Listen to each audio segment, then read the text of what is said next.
தந்தையாகிய நாராயணமூர்த்தியிடம் வைகுண்ட பரம்பரை விஞ்சைகள் பெற்று பண்டு இருந்த தலத்தினை வந்திருந்து இருந்தனர் விஞ்சை பெற்று இருபுறம் முனிவர் சூழ பொருந்திடும் கமலமாது பூரண மதுவாய் நிற்க கரிந்திடும் ஈசப்பாவிகள் கயிறுவாள் வெடிகள் சூலம் புரிந்தவன் கோட்டி செய்து எம்பெருமானை சிறைபிடிப்பதற்காக சுவாமி தொப்பை நோக்கி வந்து கொண்டிருக்கின்றார்கள். அப்படி வந்து கொண்டிருக்கின்ற படைகளை எம்பெருமான் அறிந்து அவர் அருகில நின்ற மக்களை பார்த்து ஐயா சொல்வார்கள், மக்களே, முப்படியே உள்ள முறைநூற்படியாலே நான் தந்தையிடத்தில் பெற்ற உபதேசத்தின் பிரகாரம் இந்த நீச பாவிகள் எல்லாம் என்னை பிடிப்பதற்காக வருகின்றார்கள்.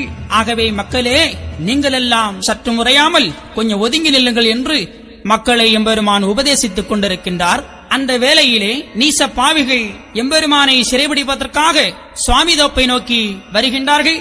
சுவாமி தொப்பை வந்தடைகின்றார்கள். அங்கே ஐயாவை சூழ்ந்து அதிகமான மக்கள் இருந்து கொண்டிருக்கின்றார்கள். படை வருவதை அறிந்த மக்கள் ஆங்காங்கு ஒதுங்கி ஓடுகின்றார்கள். அப்போதுதான் பொறுதியாக இருந்த சான்றோர் மக்கள் பார்க்கின்றார்கள், ஆகா, நாம இத்தனை காலமும் அமைதியாக இருந்தோம், நீச பாவிகள் நம்மை படுத்திய கொடுமைகளை எல்லாம் ஏற்றுக்கொண்டோம், இனி நாமல் இப்படி இருக்கக்கூடாது.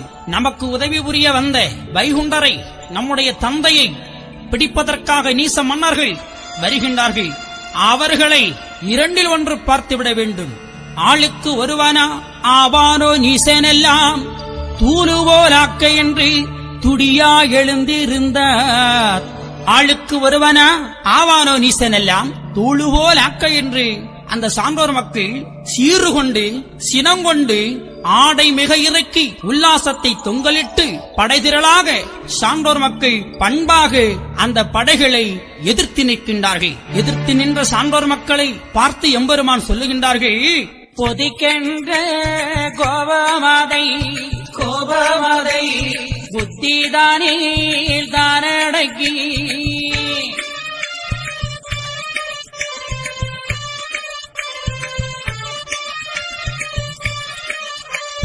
பொறுத்து இருந்தவரே பெரியோராகு மக்கா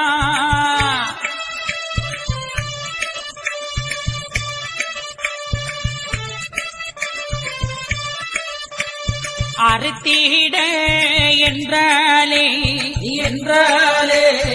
அபூர்வமோ எந்தனுக்கு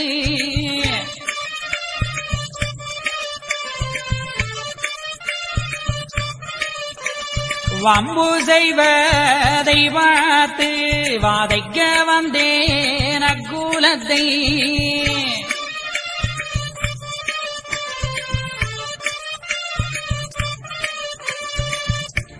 பொறுத்து இருந்தவரே பெரியோர ஆகுமக்கா அறுத்திட என்றால் அபூர்வமோ எந்தனுக்கு. மக்களை பொறுத்து இருங்கள். வம்பு செய்வதை பார்த்து வதைக்க வந்தேன் அக்குலத்தை. எவனவன் என்ன குற்றம் செய்கின்றான், அத்தக்கவாறு வாழ்வு கொடுப்பதற்காக நான் வைகுண்டம் இந்த உலகத்திலே வந்திருக்கின்றேன். எனவேதான் ஐயா சொல்லுவார்களே, சிந்திக்கிடக்கும் பந்தி முடிந்து விட்டால் சீமை அடைந்து போவே சிவனே ஐயா.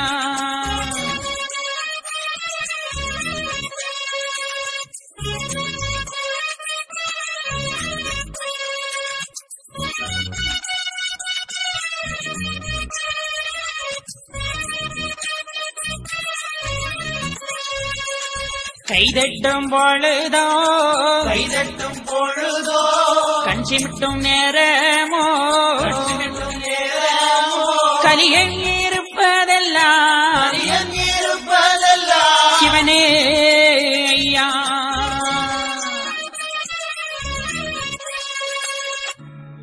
அறுத்திட என்றால் அபூர்வமோ எந்தனுக்கு. மக்களே, வம்பு செய்வதை பார்த்து வதைக்க வந்தேன் அக்குலத்தை. கைதட்டும் பொழுதோ கண் சிமிட்டும் நேரமோ கலியன் இருப்பதெல்லாம் சிவனே ஐயா. சிந்தி கிடக்கும் மயிர் பந்து முடிந்துவிட்டால் சீமை அழிந்திடுமே சிவனே ஐயா என்று சொல்வார்கள். எனவே நான் இவர்களை எல்லாம் அறுத்திட என்றால் இக்கணமே இந்நொடிப்பொழுதிலே நான் இவர்களை எல்லாம் அழித்து விடுவேன். இவர்களை தேர்ந்தெடுத்து நல்லவர்களை தேர்ந்தெடுப்பதற்காக வந்திருக்கின்றேன். அவன் செய்யும் குற்றம் ஆண்டி நான் அறிவேன் என்று சொல்வார்கள். எம்பெருமான் சொல்வார்கள், மக்களே நீங்கள் எல்லாம் உற்பனமாறிந்தோர் ஒதுங்கி இருங்கோ என்று சொல்வார்கள். நான் இவனை அழிக்க வந்திருக்கின்றேன், எனவே மக்களே நீங்கள் எல்லாம் அமைதியாக ஒதுங்கி இருங்கோ என்று அவர்களை பார்த்து சொல்லிவிட்டு, செடிகளைத்து என் மக்களே நான் தெளிந்த முயல் பிடிக்க வாரே,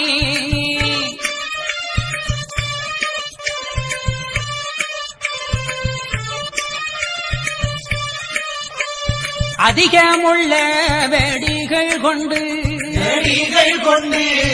அமைத்து வைத்து எடுத்திடுவேன்.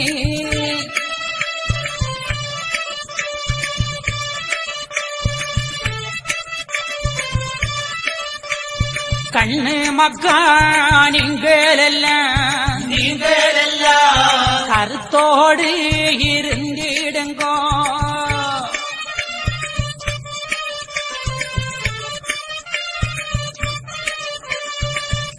செடிகளைத்து என் மக்களே நான் தெளிந்த முயல் பிடிக்க வாரேன், அதிகமுள்ள வெடிகள் கொண்டு நான் அமைத்து வைத்து எடுத்திடுவேன். நல்லவர்களை தேர்ந்தெடுப்பதற்காக நான் இந்த உலகத்திலே வந்திருக்கின்றேன். சாஸ்திர நூல் சரிவத்த பேர்களுக்கு உபகாரம் செய்ய வந்திருக்கின்றேன். அன்பு, பொறுமை, தியாகம், நற்பண்பு, ஒழுக்கம், மானம் இவைகளோடு எவர்கள் வாழுகின்றார்களோ அவர்களை ஏற்றுக்கொள்ள நான் வல்லாத்தான் வைகுண்டம் வந்திருக்கின்றேன். மக்களே நீங்கள் எல்லாம் உறுதியாக இருங்கள், அன்பாயிருங்கள் என்று அந்த மக்களுக்கு உபதேசித்தார்கள். அவ்வாறே மக்களும் ஐயா சொல்லிவிட்டாரே நாம் என்ன செய்வது என்று தலைகுனிந்து அப்படியே தன்னுடைய கைகளை கடித்துக் கொண்டு ஒதுங்கி நிற்கின்றார்கள்.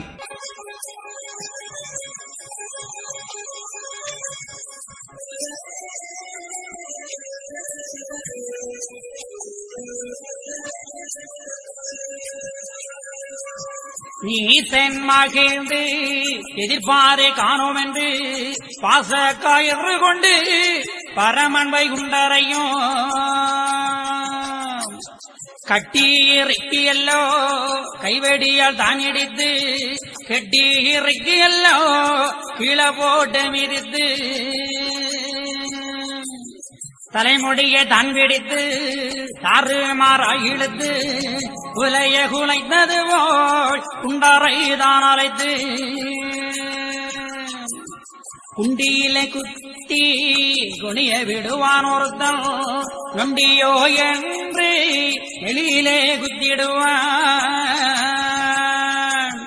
வெடிபோடங்கால் சுவாமி மேலெல்லாம் தான் அடித்து அடிபோடங்கு கொண்டு அடித்தடித்து தான் இழுப்பான். சாணாருக்காக சமைந்தாய சுவாமி என்று மானாளே வைப்பாமோ மண்டி பதனிக்கார பனையேறி சுவாமோ பட்டதில்லை என்று சொல்லி அனைவோரையும் வருத்தி ஆபரணம் தேடவென்றோ சுமைந்தாய் நீ சுவாமி என்று சாணாவனையாறி பனை சிறங்கு என்னோ பற்றி தெரியலே. உனை சுவாமி என்ற ஒருவருக்கு மேராதி ஆளான ஆளோ நீ ஆளில் சிறியவனாய்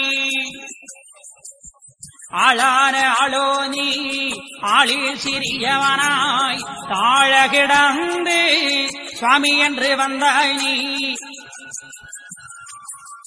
நாராயண சுவாமி நான் என்றது நீயோ வாரணத்தின் காலில் கட்டி பாட்டுவோம் பாரு என்பான். உன்னோடு நின்றவர்கள் உன்னை அடிக்கையிலே என்னோடு வந்து என்னவென்று கேட்கலையே. அந்த கூட்டத்துக்குள்ளே நீச பாவிகள் சாட்டை கொண்டு தாறுமாறாக அடிக்கின்றார்கள். மக்களும் அவ்வாறே அடிய வாங்கிக் கொண்டு அங்கும் இங்குமாக ஓடிக்கொண்டிருக்கின்றார்கள். எம்பெருமான் 6 கால் கட்டினில் ஐயா அமர்ந்து கொண்டிருக்கின்றார்கள். அவிழ்ந்த துணியோடு அவர் இருக்கும் உபாயம் அதை அறியாமல் நீச பாவிகள் ஐயாவை ஓடி வந்து பிடித்தார்கள். பிடித்து கையை பின்னை வைத்து கட்டி இறுக்கி பாச கயிறு கொண்டு பரமன் வைகுண்டரையும் கட்டியிருக்கிறார்கள். தன்னுடைய கைவெடியால் எடுத்து ஐயா வைகுண்டரை கீழே போட்டு மிதித்தார்கள் பாவிகள். ஆகா, சொன்னால் இந்த உலகமே தாங்காது அவ்வளவு கொடுமைகளை ஐயாவை படுத்தினான். தலைமுடியை பிடித்து தாறுமாறாக இழுத்து குலையை குலைத்தது போல் குண்டரை தானடித்தான் பாவிகள். குண்டியிலே ஒருவன் கோல் கொண்டு குத்திடுவான், நொண்டியோ என்று எம்பெருமானை நெளியிலே குத்திடுவான். இத்தனை வேதனைகள் எம்பெருமானை செய்தார்கள். அப்போதுதான் ஐயா சொல்லுவார்கள், கூட்டிய கையை சேர்த்து கட்டியை காயிட்டேன் நான், கொலு சென்று நீரைத்தேனே சிவனே ஐயா.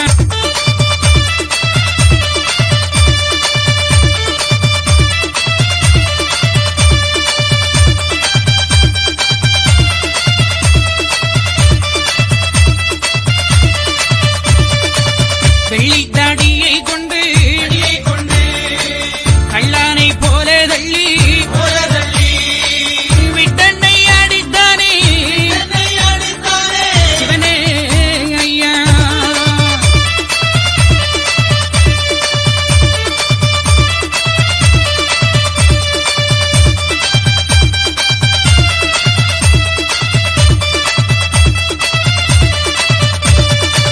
பகைவன் அடித்த அந்த தரப்பாளி எண்ணி எண்ணி நினைத்துக் கொண்டேன் சிவனே ஐயா.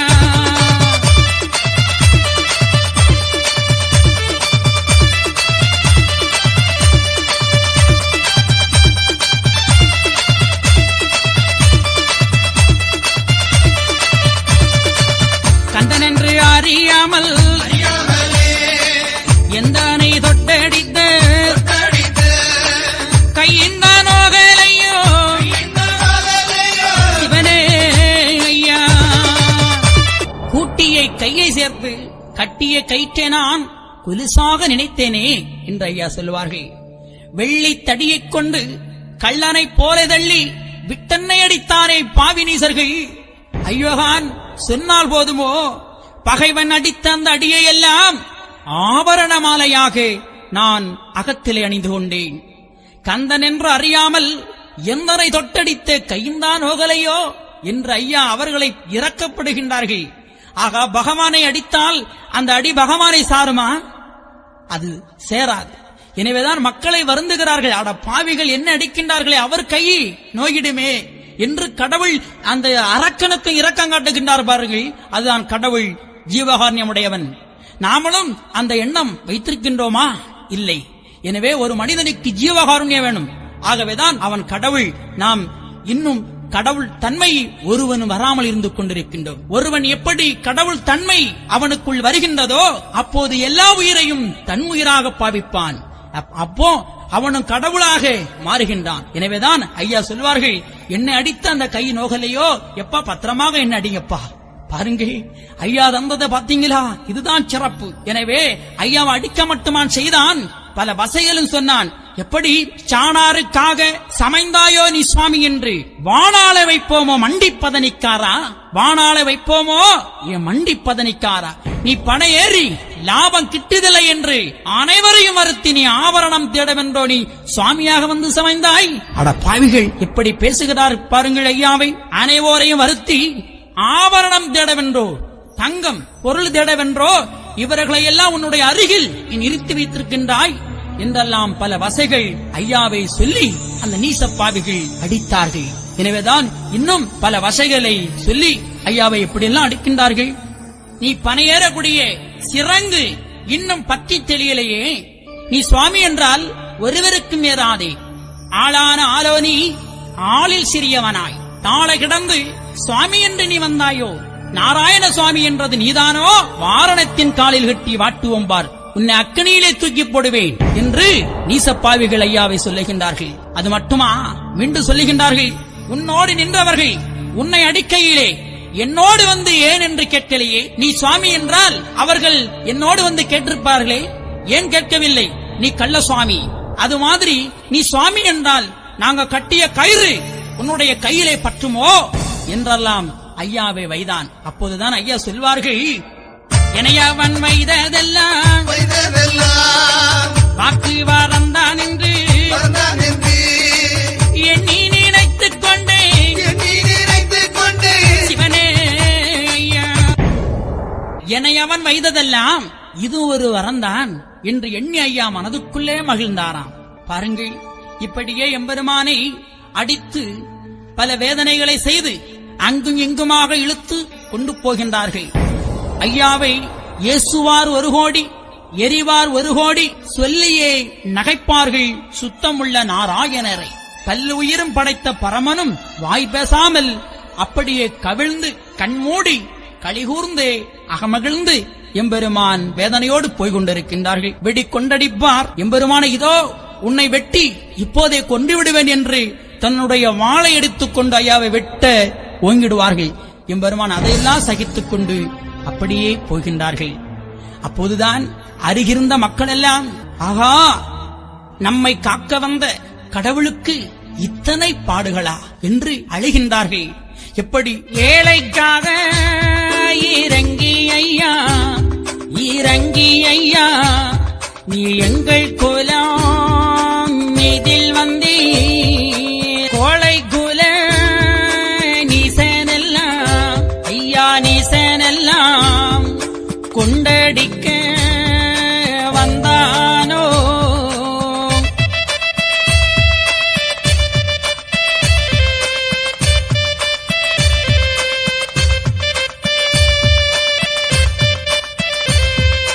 பாவி எந்த நீசனாலே ஐயா, நீசனாலே பட்டதுய தானறிந்து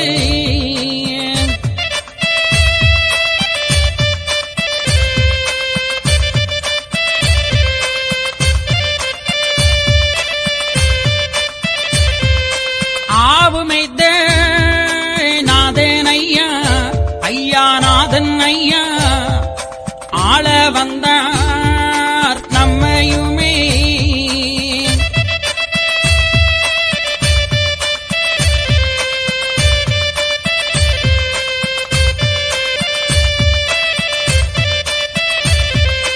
ஐயோ இனி நாமலெல்லாம் ஐயா, நாமலெல்லாம் ஆலைந்து மிக போவோமே.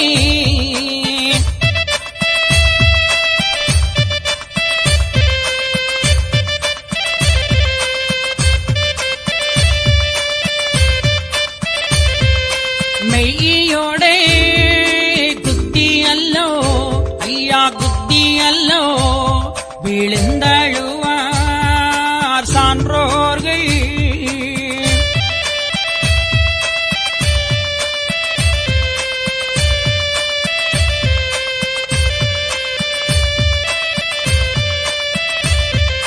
தாய் தகப்பன் இல்லை என்று ஐயா, இல்லை என்று தானடித்த நீசனெல்லாம்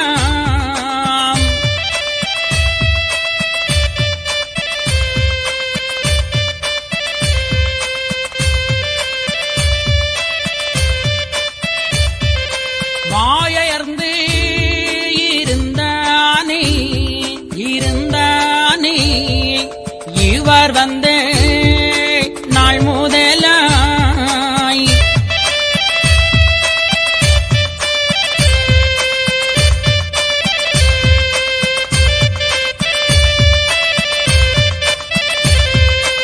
இனி யாரு நம்மையும் தான் ஐயா, நம்மையும் தான் ஏத்து கை தாரதுதான்.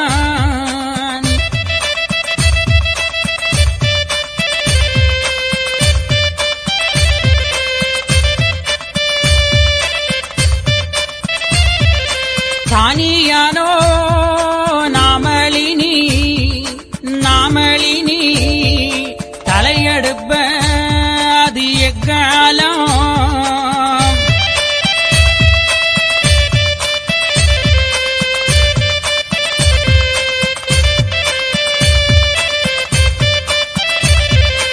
என்று அந்த சான்றோர்கள், சான்றோர்கள் அழுத சத்தம்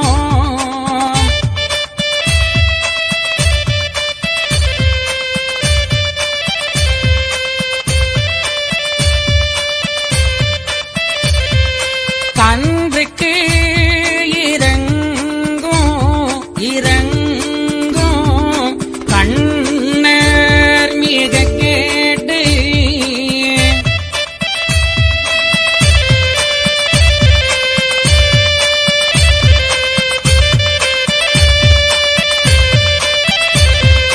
மலையதுங்கோ நீங்கள் மக்கா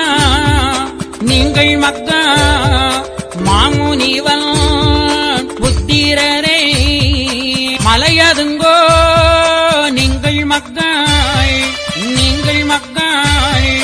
ஐயாவுடைய திருவானை இப்பூமி தன்னில் வந்து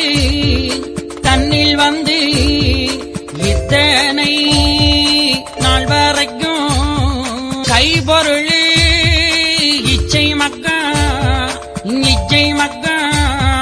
காரத்திலே மிக நினைத்து கைகூலி வேண்டியல்லோ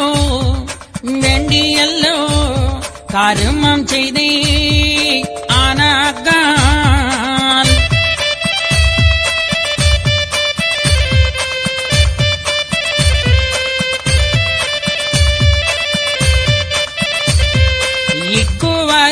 இக்குவலயத்தில் மக்கா இனி வாரேன் கண்டிருங்கோ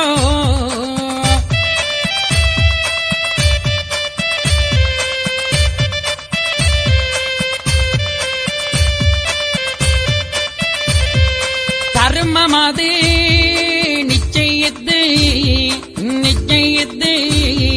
தாரணியில் வந்ததுண்டால்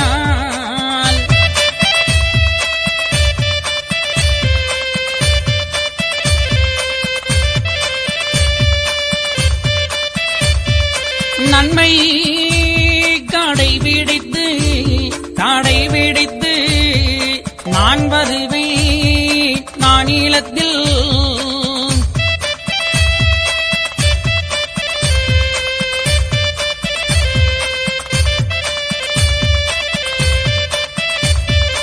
ஒன்றுக்கும் அலையாதுங்கோ அலைய வேண்டாம்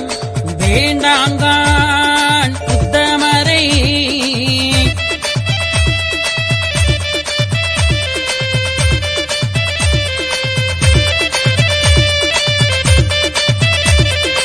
என்றைக்கும் நான்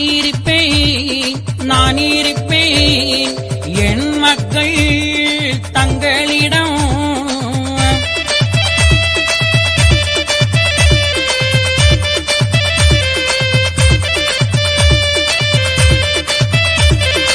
ஆளுவேன் ஓர் கூடைக்குள் ஆன வைகுண்டமனாய்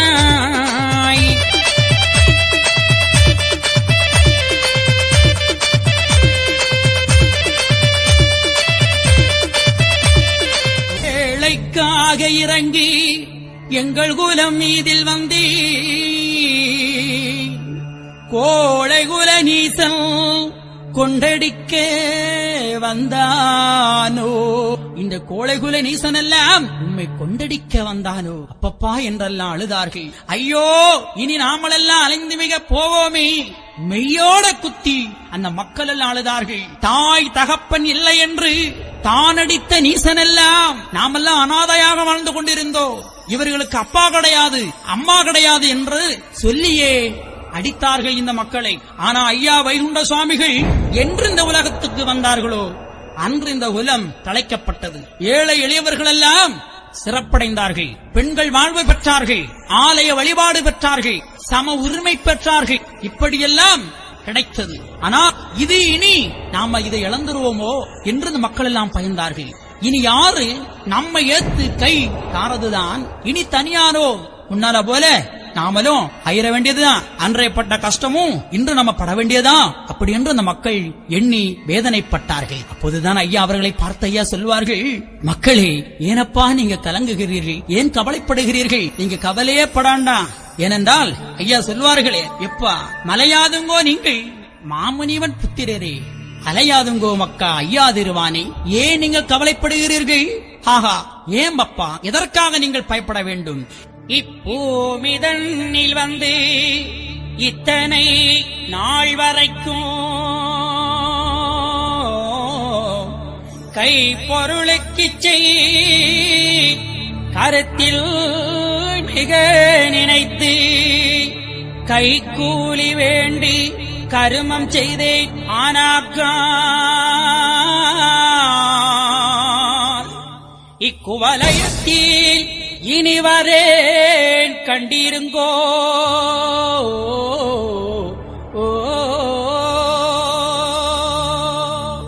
இத்தனை நாள் வரைக்கும் கைப்பொருளுக்கு இச்சை, கருத்தில் மிக நினைத்து கை கூலி வேண்டி நான் கர்மம் செய்தேன் ஆனாக்கால் இக்குவலயத்திலே வாரேன் கண்டிருங்கோ. ஐயா, அந்த உலகத்திலே வந்திருந்து கர்மமாகத்தான் தாரணி உள்ளருக்கு கர்மம் அதை தீர்த்தார். ஐயா, எவரோடும் கைக்கூலி, காணிக்கை, காவடி இவை போன்று ஒன்று வேண்டாம் என்று சொன்னார்கள் இல்லையா? ஐயா சொல்வார்களே, முக்காலும் காணிக்கையும் வேண்டி மாடப்பள்ளிகள் முடிக்கவும் சொன்னதுண்டோ இவனே.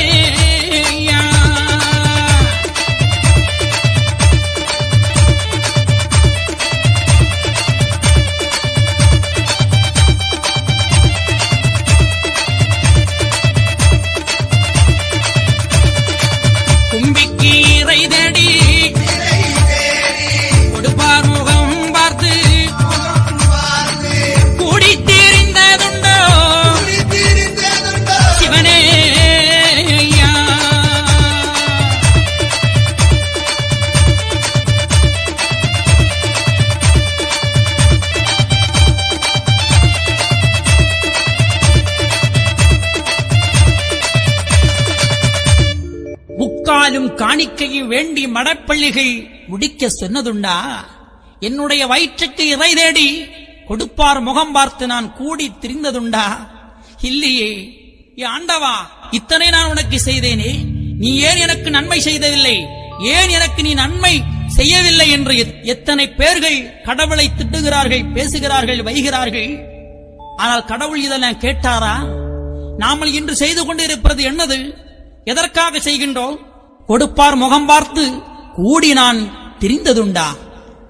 இல்லையே. நான் ஒருவரிடம் ஒன்று கேட்கவில்லை.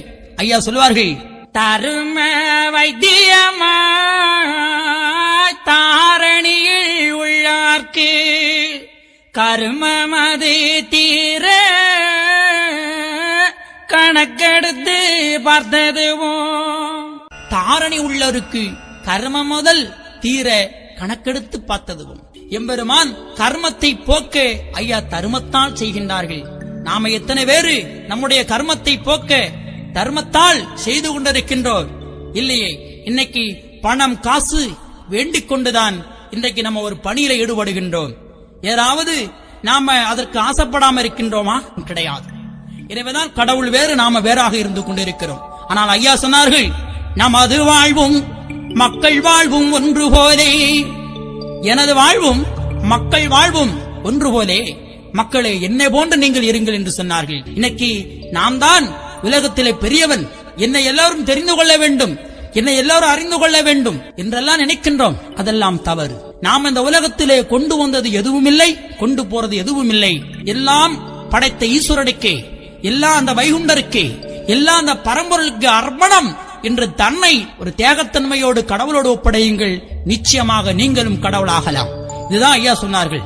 இந்த உபதேசத்தை ஐயா சொல்லுகின்றார்கள். நான் எதையெல்லாம் ஆசைப்பட்டது உண்டா? கிடையாது. ஆகையினாலே தர்மம் அது நிச்சயித்து தாரணியில் வந்ததுண்டால் நன்மை கடைபிடித்து நான் வருவேன் நானிலத்திலே. மக்களே, நீங்கள் ஒன்றுக்கும் அலைய வேண்டாங்க உத்தமரே. என்றைக்கு நான் இருப்பேன் மக்கா, உங்களிடம் தங்களிடம் நான் இருப்பேன். ஆளுவேன் ஒரு குடைக்குள் ஆன வைகுண்டவனாய் வாழுவோம் மக்கா, வையகத்தை நாமாக. என்ன அற்புதம் பாருங்கள். ஐயா மட்டுமா ஆள்வேன் என்று சொன்னார், நாமளும் சேர்ந்து ஆளலாம் என்று சமத்துவத்தை தந்தார். சாதி வேதத்தை அறுத்தார்கள். இதுதான் ஐயா.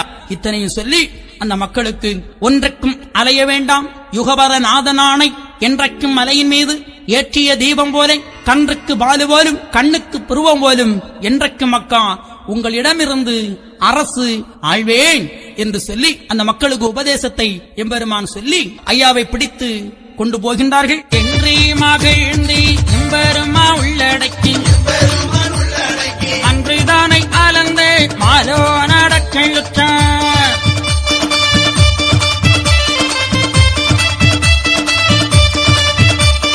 கெட்டின கெட்டை கிருக்கமுடன் தான் இருக்கேன், கட்டின கட்டோடு கடுநீசன் தான் நடத்தி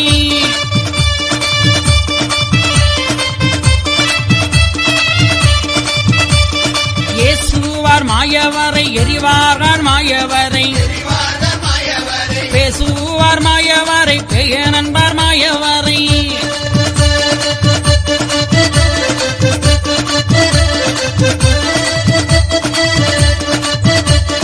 இப்படியே நீசன் குலங்கள் எல்லாம் மாயவரை அப்படியே பேசி அடித்து மிக நடத்தி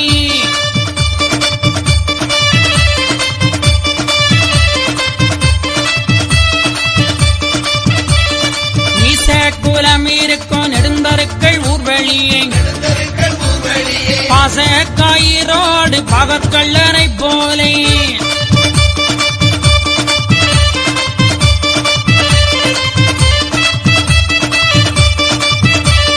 தெருவுக்கு தெருவு சிறு குழந்தை நீ சர்குலம் வருகின்ற மாயவனை மண்கட்டி பெத்தறிவார்.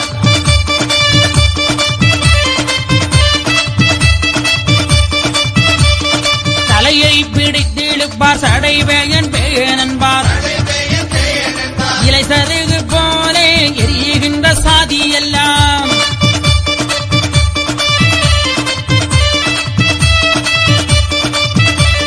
குண்டியிலே ஒருவன் கோல் கொண்டு குத்திடுவான், நொண்டியோ என்று எளியிலே குத்திடுவான்.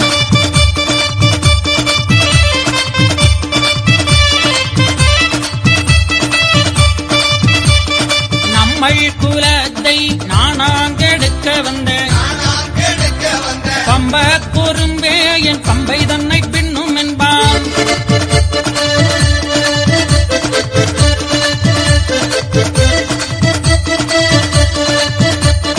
அதிலும் சிலவே அடடா போ என்று மதிலேறி வந்து மாமடவார் சிலர்கள்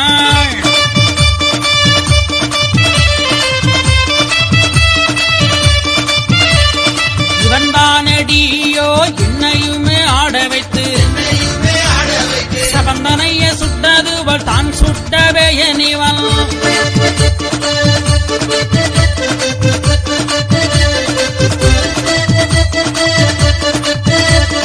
தலைமயிரை பானையில் தான் பங்கு வைத்திருக்கி குலையை குலைத்ததுவள் கொன்ற கோடும் பாவி இவன்.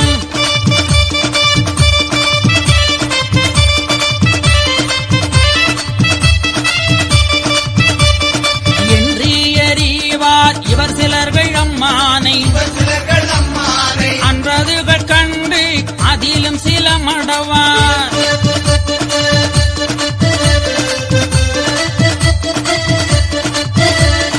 ஆமடியோ உங்களையும் அழைத்தானோ வீட்டில் வந்து ஓமடியோ இந்த இருமாப்பு பேசாதுங்கோ.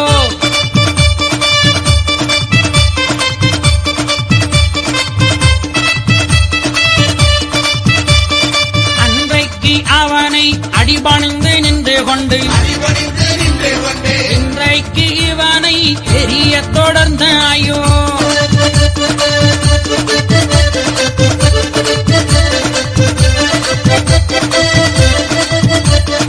என்று சில பேர்கள் எரியாதே என்று உரைப்பார். நன்று நன்று என்று நாராயணர் உள்ளடக்கி பாசக்கயிரோடு பகற்கள்ளனைப் போலே தெருவுக்கு தெருவு சிறு குழந்தை நீசகுலம் வருகின்ற மாயவனை மண்கட்டி பேத்தறிவார்கள். அட பாவிக்குலமே, ஐயாவுக்கு இந்த மக்களை காக்க வந்த கடவுளுக்கு சோதனையை பாருங்கள். எவராது அறிந்து கொண்டார்களா கடவுளை? ஐயா சொல்வார்கள், களிமாசு கொண்டவர்கள் கண்டுகொள்ள மாட்டார்கள். களிமாசு கொண்டவர்கள் கண்டுகொள்ள மாட்டார்கள். அதே போல நீச குலமெல்லாம் களி மாசு பிடித்திருந்தார்கள், கடவுளை கண்டுகொள்ளவில்லை. எனவேதான் வருகின்ற மாயவனை மண்கட்டி பேத்தறிந்தார்கள். தலையை பிடித்தெழுப்பார், சடைவேயன் பேர் என்பார். இப்படியே ஐயாவை பல கொடுமைகளை செய்து சுசீந்திரத்தை நோக்கி கொண்டு வருகின்றார்கள். அப்படி வருகின்ற பொழுது அதிலும் சில பேர்கள் மடவார்கள், பெண்கள் எல்லாம் மதிலேறி வந்து ஐயாவை பார்த்து சொல்லுகின்றார்கள், இவன் தானடியோ என்னையுமே ஆட வைத்து சமந்தனையை சுட்டது போல் தான் சுட்ட பெயன் இவன். தலைமயிரை பனையில் தான் பங்கு வைத்திருக்கி குலையை குலைத்தது போல் கொன்ற கொடும் பாவி இவன்.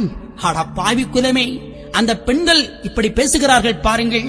ஏனென்றால் அவர்களுக்கு பேய் பிடித்திருந்தது. ஐயாவோடு வந்தார்கள், கடவுளே எனக்கு பேய் பிடித்திருக்குது, அந்த பேயை நீர் ஓட்டுமையா என்று சொன்னார்கள். ஐயாவும் அந்த பேயை ஓட்டுனார். அதற்கு நன்றி கடன் இந்த பெண்கள் எப்படி செலுத்துகிறார்கள் பாருங்கள். அதிலும் ஒரு சில பெண்கள் நல்லவர்கள், பெண்களே உங்களை வீட்டில் வந்து அழைத்தானா, என்னோடு வாருங்கள் என்று. நீங்கள் தானே போனீர்கள், எனக்கு நோய் வந்திருக்கிறது, எனக்கு பேய் பிடித்திருக்கிறது என்று. எனவே அவர் பேயை ஓட்டினார். அதற்கு நன்றி கடனா செலுத்துகிறீர்கள், இப்படி பேசுகிறீர்கள் என்று அந்த அம்மைமார்கள் ஒருவருக்கு ஒருவர் பேசிக் கொள்ளுகிறார்கள். அப்போதுதான் எம்பெருமான் மனதுக்குள்ளே எண்ணுகின்றார்கள், நீங்களே ஒருத்திக்கு ஒருத்தி உரைத்திருங்கோ, இந்த வழக்கு உங்களுக்குள்ளே தீரட்டும் என்று எம்பெருமான் வந்து கொண்டிருக்கின்றார். அப்படி வருகின்ற பொழுது தாவி சுசீந்திரம் தலநோக்கி கொண்டு சென்றார்கள். சுசீந்திரத்தில் கொண்டு அனந்தபுரத்தை ஆண்ட நீச மன்னனிடம் கொண்டு ஐயாவை விட்டிருக்கின்றார்கள். ஐயாவை என்னென்ன சோதனைகள் எல்லாம் செய்கின்றான் பாருங்கள். கலிராசன் முன்பு ஐயா வைகுண்டரை கொண்டு நிறுத்தப்பட்டிருக்கின்றது. வைகுண்ட சாமிகளை இவன் கடவுள்தானா, இல்லை என்றால் ஒரு பைத்தியக்காரனா, ஒரு பித்தலாட்டக்காரனா என்பதை நாம் அறிய வேண்டும் என்று எண்ணிய நீச மன்னன், ஏதேடா எந்த கைக்குள் இருப்பதையும் ஓதடா உந்தல் உற்றவலுவாலை அப்போது ஆயன் அடக்கமிக அறிந்து இப்போது தான் உரைத்தால் இந்த நீச கூலங்கள்.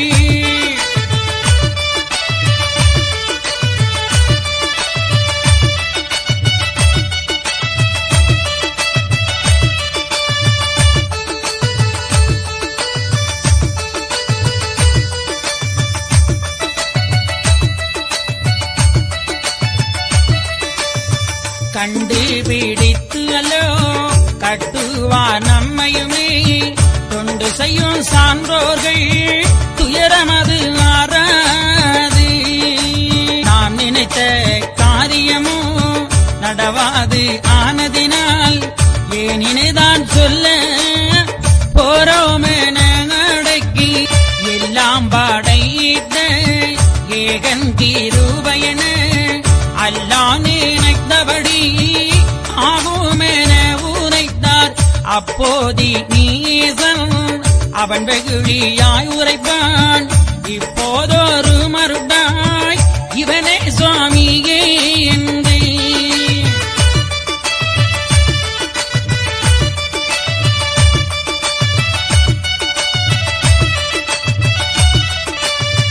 மருளிதான் என்று மாற்றான் மிக மறந்து கொண்டு போங்க சரணம் பூண்டவன் முன்பதிலே என்றுரைத்த போது ஏவல் சிவாயிகளும் நடத்தி இழுத்து நாராயணரையுமே தனது கையில் இருந்த மோதிரத்தை கலற்றி தனக்குள் கைக்குள் மறைத்து வைத்துக் கொண்டு வைகுண்டரை பார்த்து கேட்கின்றான், அடை பயலே, என் கைக்குள்ளே என்னடா இருக்கிறது செல்வார்ப்போ என்று கேட்கின்றான். அப்போது எம்பெருமான் தன் கைக்குள் மறைத்து வைக்கப்பட்டது மோதிரம்தான் என்பதை எம்பெருமான் அறிந்தார்.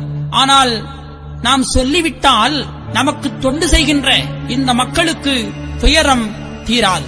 ஏனென்றால் இந்த உண்மையை ஐயா சொல்லியிருக்கலாம், ஏன் சொல்லவில்லை? இதுதான் நாம யோசிக்க வேண்டும், நல்ல சிந்திக்க வேண்டும். அனந்தபுரத்திலே அனந்த பத்மநாபனுக்கு பெரிய கோட்டைகளை எழுப்பியதும் அந்த மன்னன் தான். ஏனென்றால் மகாவிஷ்ணு நாராயணமூர்த்தி என்ற உண்மையை அவன் அறிந்தான். அத்தனை கோட்டைகளை அவன் செய்தான். அதுபோன்று இப்பொழுதும் சுவாமி தன் கைக்குள் இருப்பது மோதிரம்தான் என்றது உண்மையை சொன்னால் நிச்சயமாக இன்று வைகுண்ட சுவாமிகளுக்கு உலகத்திலே பெரிய ஆலயம் அன்றே எழுப்பியிருப்பான் அனந்தபுரத்து மன்னன். ஆனால் ஐயா சொல்லவில்லை. ஏனென்றால் கடவுள் நல்லவனுக்கும் கெட்டவனுக்கும் எல்லோருக்கும் உதவி செய்கின்றார். ஐயா சொல்வார்களே, கடவுள் எல்லா உயிருக்கும் உயிராக இருக்கின்றார். ஐயா சொல்வார்களே, மோட்ச உயிருக்கும் நரக உயிர்க்கும் தீனரேக பாவி உயிர்க்கும் ராச உயிர்க்கும் பள்ளிவாசல் உயிர்க்கும் வைகுண்ட பதவி உயிர்க்கும் எவ்வுயிருக்கும் எங்கள் ஐயா சிவ சிவ சிவ சிவா அரகர அரகரா. கடவுள் மோட்ச உயிருக்கும் நரக உயிருக்கும் எல்லா உயிருக்கும் இருக்கின்றார்கள். அப்போது அவரை யாரு வேணுமானாலும் கட்டுப்படுத்தலாம் என்று எண்ணிலா கட்டுப்பட மாட்டார். கடவுள் எந்த அன்புக்கும் கட்டுப்படாதவர். அவரை யாரும் கட்டிவிட முடியாது. ஆனால் ஒருவேளை இந்த மன்னன் கடவுளே என்று தன்னுடைய பாதத்திலே வந்து விழுந்தாம் என்றால் அவனுக்கு நாம உதவி செய்ய வேண்டியது வந்து. எனவேதான் எல்லாம் படைத்த ஏகன் கிருபை என்று அல்லாஹ் நினைத்தபடி ஆகட்டும் என நினைத்தார். எல்லா ஏகன் கிருபை அல்லாஹ் நினைத்தபடி ஆகும் என எம்பெருமான் நினைத்தார். எனவே அப்போது நீச மன்னன் ஆஹா இவன் கடவுள் கிடையாது, எனவே சந்தோஷம் கொண்டு இவன் சாமி அல்ல, இது ஏதோ ஒரு மாயை, எனவே அவன் இனி வைகுண்டரை பல கொடுமைகளை செய்ய வேண்டும் என்று எண்ணி அவன் யாரெங்கே மாறுமெங்கே இந்த ஷாரான் என்ற சாமியை இழுத்துக்கொண்டு சரணன் முன்பிலே கொண்டு விடுங்கள் என்று உத்தரவிட்டான். சரணன் முன்பிலே வைகுண்டரை கொண்டு நிறுத்தப்பட்டிருக்கின்றது. சரணனும் ஐயாவை இனி என்னென்ன கொடுமைகள் எல்லாம் செய்கின்றான் பாருங்கள். ஐயாவை கொண்டு கடத்தி சரணம் கண்டிருக்க கொண்டு விட்டார். உடனே சரணனும் பாயமதை பார்ப்போம் என்று தடதடனவை எழுந்து சாராயமானதிரே அஞ்சிபவன் அஞ்சி அதில் கலந்த மாபாவி நடத்தி இழுத்து நாராயணரையுமே கடத்தி சரணன் கண்டிருக்க கொண்டு விட்டார். நடத்தி இழுத்து நாராயணருமே கடத்தி சரணன் கண்டிருக்க கொண்டு விட்டார்கள். உடனே சரணனும் வைகுண்டருடைய உபாயமதை அறிய வேண்டும் என்று தடதடனவை எழுந்து சாராயமானதிலே 5 வகையான 5 வகையான நஞ்சை எடுத்து அந்த சாராயமானதிலே கலந்து வைகுண்டரை குடிக்கும்படி உத்தரவிடுகின்றான். வைகுண்டரும் அதை அன்பாக ஏற்று ஐயா சொல்வார்கள், பச்சை நாவியை போட்டு பாலென்று கொண்டு தர பாலாயிருந்ததையோ சிவனே ஐயா. பச்சை நாவியை பாலென்று போட்டு தர பாலா இருந்ததையோ சிவனே ஐயா என்று ஐயா சொல்லுவார்கள். ஐயா சொல்லுவார்கள், காலனை காலால் உதைத்த கடவுளார் வேண்டி அகமேற்றார் வேதநாராயணரும். அந்த நஞ்சிட்ட பாலை பால் இல்லை என்று நல்ல பால் தான் என்று கொடுத்த அந்த பாலை எம்பெருமான் வேண்டி பச்சை நாவியை பால் என்று போட்டுதர பாலா இருந்தார். ஐயா சொல்வார்கள், காலனை காலால் உதைத்த கடவுளார் அகமகிழ்ந்து வேண்டி அகமேற்றார் வேதநாராயணரும்.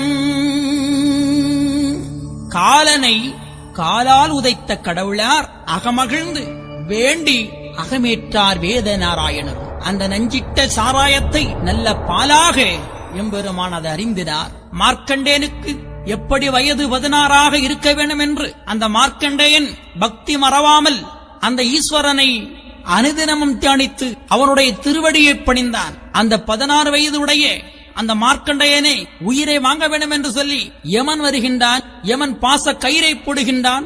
அந்த பாச கயிறோ ஈஸ்வரனுடைய சிவலிங்கத்தை பற்றிச்சு. ஈஸ்வரன் அந்த யமனை காலால் உதைத்தான். எப்படி அந்த மார்க்கண்டேயனுடைய பக்தியை பாருங்கள்.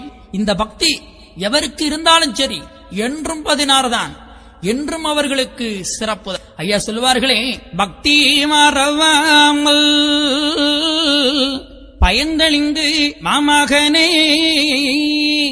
பக்தி மறவாமல் பயந்தளிந்து வா என் மகனே என்று சொல்வார்கள். எவன் ஒருவன் பக்தி மறவாமல் இருக்கின்றானோ அவர்களுக்கு என்றுமே வயது 16 தான். அந்த மார்க்கண்டேனுக்கு எப்படி வயது 16ஓ அதுபோன்று இந்த உலக மக்களுக்குமே. உடல் அழியும், ஆனா ஆன்மா அழியாது. அந்த ஆன்மா அழியாதிருக்கத்தான் கடவுள் ஆன்மாவை எழுச்சி செய்வதற்காக அகில திரட்டு என்றால் ஆன்மா முக்தி அடையச் செய்வது வழி. எனவேதான் அகில திரட்டை அம்மானையாக ஐயா நமக்கு தந்தார்கள். எனவேதான் ஐயா சொல்வார்கள், காலனை காலால் உதைத்த கடவுள் அதை வேண்டி அகமேற்றார். இப்படி எம்பெருமான் அந்த நஞ்சிட்ட பாலை அருந்தி எப்படி ஒரு மயக்கம் வருமோ அதுபோன்று பொன்னர் மயக்கம் பெரிய மயக்கமாதால் அப்படி இருக்கின்றார். மயக்கத்தை, அதாவது மயக்கமாக கடவுள் இருக்கின்றார். அந்த சரணன் நினைக்கின்றான், ஆகா நாம கொடுத்த அந்த நஞ்சி இப்பதான் வேலை செய்திருக்கின்றது, அந்த பண்டாரத்தை கொன்றுவிடும் என்று நினைத்தான்.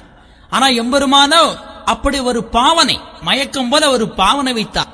இவன் செத்துவிட்டான் என்று அறிந்து செத்த பிரேதங்களை போடக்கூடிய அந்த பிரேத அறைக்குள்ளே கொண்டு ஐயாவை அடைக்கச் செய்தார். பாவி நீச பாவிகள், ஐயாவை அந்த பிரேத அறைக்குள்ளே கொண்டு போடுங்கள் என்று உத்தரவிடுகின்றான். சரடன் உத்தரவுபடி அப்படி ஐயாவை கொண்டு அந்த கொடும்பாவியும் கொண்டு ஐயாவை பிரேத அறைக்குள்ளே கொண்டு அடைக்கின்றார்கள். எம்பெருமானும் சொல்லுகின்றார், பாருங்கள், கொடும்பாவி என்னையோ உலகாணி யாரையிலே கொண்டு போய் அடைத்தானே சிவனே ஐயா.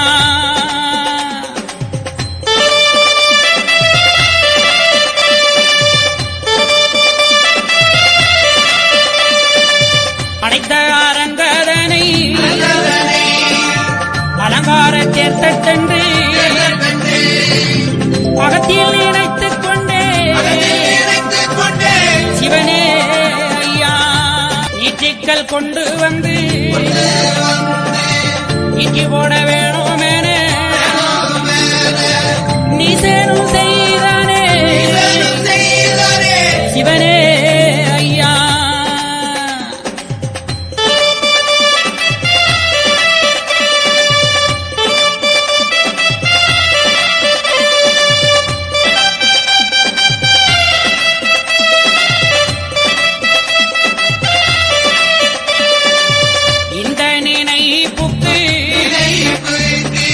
பூச்சோரிகிறார் என்று எண்ணி நினைத்துக் கொண்டே சிவனே ஐயா.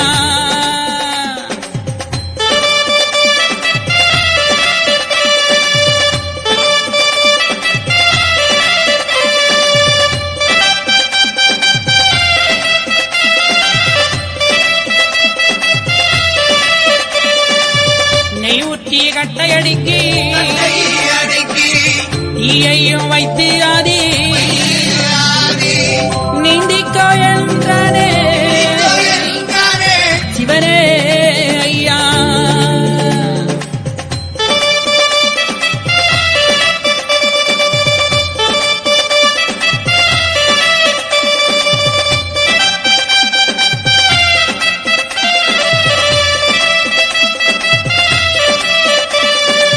புளியாத மேனி குளிக்க நாளாட்சூதென்று குளிவாட்டு நின்றதையோ சிவனே ஐயா.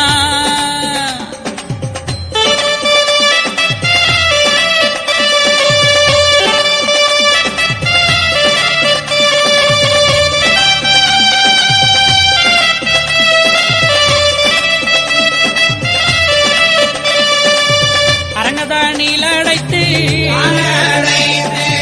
பத்தர் போட தீயை வைத்து அசையாமல் இருந்தனையோ சிவனே ஐயா. கொடும்பாவி எண்ணையும் புழுகானி அறையினிலே கொண்டு போய் அடைத்தானே சிவனே ஐயா. அடைத்த அரங்கதனை அலங்கார தேர் தட்டு என்று நான் நினைத்துக் கொண்டேன். நீற்றுக்கள் கொண்டு வந்து நீந்தி போட வேணுமென்று நீசனும் செய்தானே சிவனே ஐயா, இந்த நினைப்புக்கு பூச்சொரிகிறேன். அப்படியே எம்பெருமான் சுண்ணாம்பு காலவாயில கொண்டு நிறுத்தப்பட்டு ஐயாவை சுண்ணாம்பு காலவாயில கொண்டு அடைக்கின்றார்கள். எம்பெருமான் அப்படி அன்று பூத்த தாமரை இதழ் போன்று ஐயா புன்னகையோடு மறந்து வந்ததாக சொல்லுவார்கள். எனவே இந்த பண்டாரத்தை எப்படியும் கொண்டுவிட வேண்டும் என்று எண்ணிய நீசர்கள் நெய் ஊற்றி கட்டையடிக்கி தீயையும் வைத்து அதுல நீந்திக் கொடுகின்றார்கள். எப்படி ஒரு குளத்துல நாம நீச்சல் அடிப்போமோ அதுபோன்று ஐயாவை அக்கினிக்குள்ளே நீச்சல் அடிக்க சொன்னான். கடவுளுக்கு இதெல்லாம் ஒரு பெரிதா? கடவுள் என ஓரடியாளந்தவர், படைத்து நிறைந்தவன், பாலன் வடிவு கொண்டவன், எங்கும் நிறைந்தவன், ஏக பரம்பொருள், பரம்பொருள், பிரணவநாதன், எங்கும் நிறைந்தவன், ஒளியானவன், எங்குமாக நின்றவன் கடவுள். எனவே அவனுக்கு அக்கனிக்குள்ளே நீச்சல் அடிக்க முடியாதா? அற்புதமாக குளியாத மேனியில் குளிக்க நாள் ஆட்சுதே குழி போட்டு நின்றனையோ என்று சொல்வார்கள். அது மட்டுமா? காற்று போகாத அறைக்குள்ளே கொண்டு ஐயாவை அடைத்து அதுல வத்தல் போட்டு தீயை வைத்தான் சாகட்டும் என்று எம்பெருமான் அப்படியே அதிலிருந்து ஐயா மீண்டு வந்தார். இப்படி பல சோதனைகள் செய்தார்கள். ஆனால் நாம் தயவு செய்து மக்களை, நீங்கள் அகிலத்தை படித்து பாருங்கள். மக்களை எத்தனை துயரை படுத்திருக்கின்றான். அந்த துயரை போக்க வந்த கடவுள் மக்களை எத்தனை துயர் படுத்திருக்கின்றான் ஈச மன்னன். அதைவிட நம்மை காக்க வந்த கடவுளுக்கு எத்தனை துயர் என்பதை படித்தால் அறிய முடியும். ஐயா சொல்வார்கள், வச்சுகந்து பார்ப்பீரால் வாழி தெரியும் இந்த எட்டில் என்னவோ என்று எண்ண வைத்து கேட்பீரால் அன்ன முதல் அத்து ஆக்கினைக்கு உள்ளாவார். வச்சி உகந்து பார்ப்பீரால் வழி தெரியும் இந்த எட்டில் என்னவோ என்று எண்ண வைத்து கேட்பீரால் அன்ன முதலத்து ஆக்கினைக்கு உள்ளாவீர். அன்னம் என்றால் ஞானம். ஞானம் இல்லாமல் போவார்கள். ஒரு பக்தன், ஒரு தாசன், ஒரு பக்தன் எப்பொழுதும் கடவுளுடைய நாமத்தையும் அவருடைய வரலாறுகளையும் படித்துக் கொண்டே இருக்கணும், கேட்டுக்கொண்டே இருக்கணும். அப்போதுதான் அவன் பாவத்திலிருந்து விடுபடுகின்றான். எனவே ஐயா சொன்னார்கள், படித்தோர் கேட்டோர் நல்ல ஊரை நவிழ்ந்து கற்றோர் ஆறாரும் பெற்று அகமே கூர்ந்து அன்றூழி காலம் வாழுவீர் என்று சொன்னார்கள். இனி பிறவியில்லாத வாழ்க்கை உங்களுக்கு. எனவே கடவுளுடைய நாமத்தை ஒவ்வொருவரும் உச்சாடனம் செய்யுங்கள். அவருடைய நாமத்தை மக்களே அனுதினமும் சொல்லுங்கள். நம்ம பாவத்திலிருந்து விடுபடலாம். இறைவனுடைய இந்த வரலாறுகளை நாம் படிக்கின்ற பொழுது நம்ம பாவமெல்லாம் நீக்கப்படுகிறது ஐயா. இதுதான் ஐயா நமக்கு தந்த பொக்கிஷம் ஐயா. எனவே மக்களே, ஐயாவுடைய கொடுமைகள் எல்லாம் நம்ம கேட்டு கண்ணீர் மல்கணும் ஐயா. பெரியவங்க சொல்லுவாங்க, காதலாகி கசிந்து கண்ணீர் மல்கி ஓதுவார் தம்மை நன்னறிக்க வைப்பது காதலாகி கசியினம் ஐயா. கடவுளுடைய நாமத்தை சொல்வதற்கு அழுது புலம்பி கேட்கணும். அப்பதான் நமக்கு சொர்க்கம். ஒரு முறை பாருங்கள், அம்மை பத்ரகாளியை சிறை வைத்திருக்கின்றார்கள். சிறை வைக்கப்பட்டிருக்கின்ற பொழுது நாராயணமூர்த்தி சோர்மானிடம் சொல்வார்கள், மைத்துனா, காளிக்கு சிறை வாய்த்ததென்றால் ஆருக்கும் சுகம் வாய்க்குமோ இந்த உலகத்தில்? ஆகவே இந்த கலியை அழிக்க நாம் எல்லாம் இனி முற்பட வேண்டும் என்று சொல்லுகின்றார். அதற்கு ஈஸ்வரன் சொல்லுவார், உலகத்தை படைத்த ஈஸ்வரன், நமக்குள் உயிருக்கு உயிராயிருக்கக்கூடிய ஈஸ்வரன் நாராயணமூர்த்தியிடம் சொல்வார், பாருங்கள் மைத்துனா, கடனாகான் என்னோடு கலங்கு மொழி பேசுவது நானோகான் தடுத்தேன், நாட்டுக்களின் இட்டறுக்க ஏனோகான் மைத்துனரே என்னோடு இந்த மொழி நீர் உரைப்பது நியாயம்தானா?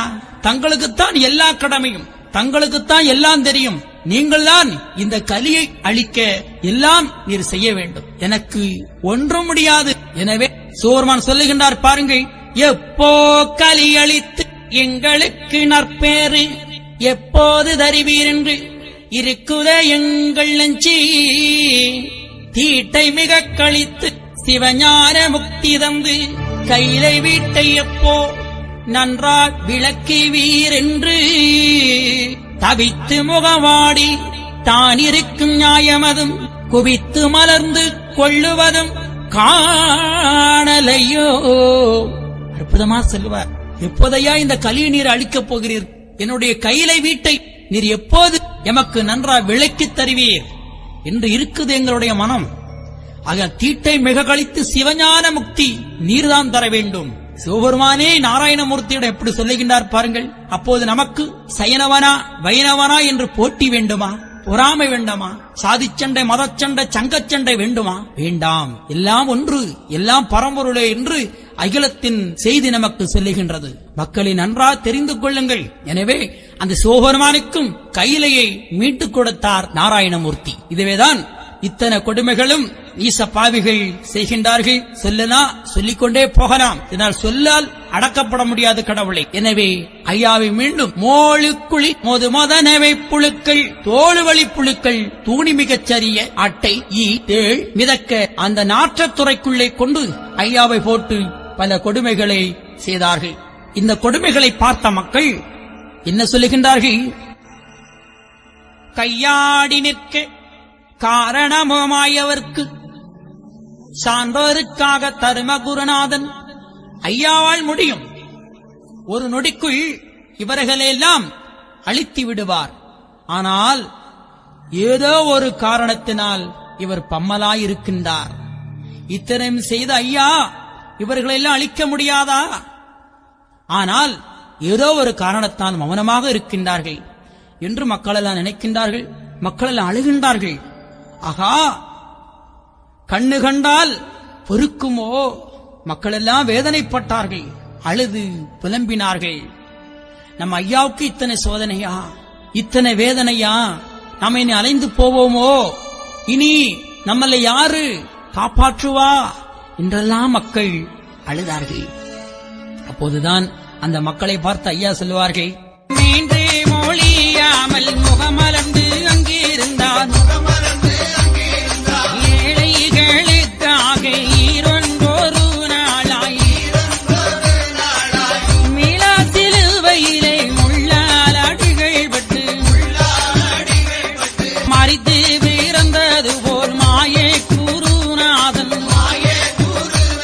இது யுகத்துக்கு இப்பூதையில் இருந்து அழுந்தவென்று இருந்தாரே மயவனார் ஏழைகளுக்காயிரங்கி